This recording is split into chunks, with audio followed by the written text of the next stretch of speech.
Saya mulai kenal play therapy itu tahun 2021, pada saat itu sedang pandemi, jadi permasalahan terkait anak, perkembangan itu juga meningkat sebetulnya. Jadi banyak orang tua merasa kerepotan untuk mengatasi permasalahan anak yang setelah dirunut memang akan ada permasalahan emosi. Nah, di situ saya menemukan bahwa rasanya belum ada satu terapi perkembangan yang bisa cukup mengcover permasalahan emosi secara khusus gitu. Nah dari situ saya mulai berpikir untuk mendalami play therapy itu apa sih, karena sebenarnya saya kenal play therapy sejak 2015 gitu, tapi baru merasakan bahwa ini kebutuhan bagi para klien saya itu di 2021. Jadi melihat mereka mengalami permasalahan emosi tidak hanya berat untuk anak yang mengalami, tapi juga untuk orang tua. Orang tua perlu bantuan. Sementara pada saat itu karena saya belum menjadi play terapis, tentu saya juga nggak punya kemampuan untuk membantu gitu. Tapi saya punya tanggung jawab untuk bisa membersamai orang tua. Jadi saya rasa ini satu kesempatan bahwa kenapa enggak saya juga coba untuk ambil bagian lebih dalam membersamai anak-anak dengan orang tua. Ibu Mercy adalah seorang ibu tunggal dengan 3 anak yang memiliki karakter berbeda, cuek, sensitif, dan kinestetik. Saat anak-anaknya masih kecil, Ibu Mercy kesulitan dalam memahami karakter mereka. Maka dari itu, beliau berkonsultasi ke tempat tumbuh kembang anak, hingga akhirnya beliau bertemu dengan seorang play therapist untuk melakukan play therapy.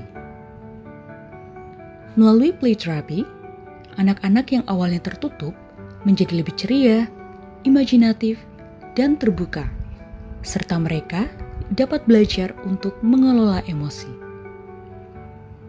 Kini, anak-anaknya telah beranjak dewasa dan menunjukkan prestasi yang membanggakan berkat play therapy.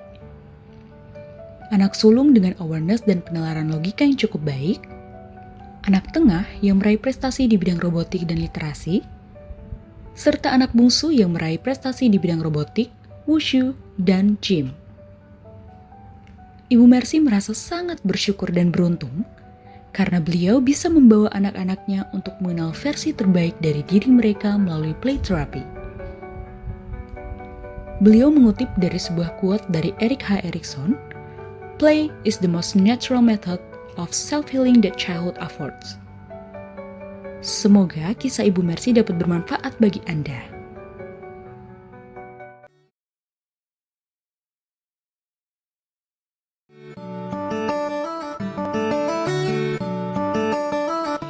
My experience joining play therapy was great because I was allowed to do things I wanted in the room. Before play therapy, I couldn't express myself, especially when I was angry. I couldn't tell my parents how I felt. Sometimes I would just lock myself in the room. But after play therapy, I felt better and happier.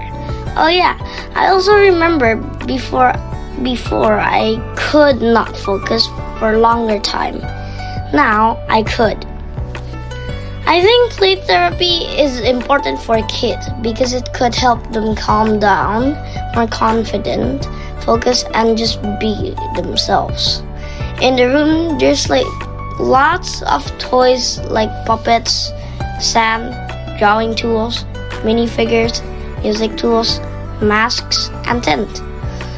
The most important thing is my favorite therapist. My favorite things in the room is everything except puppets.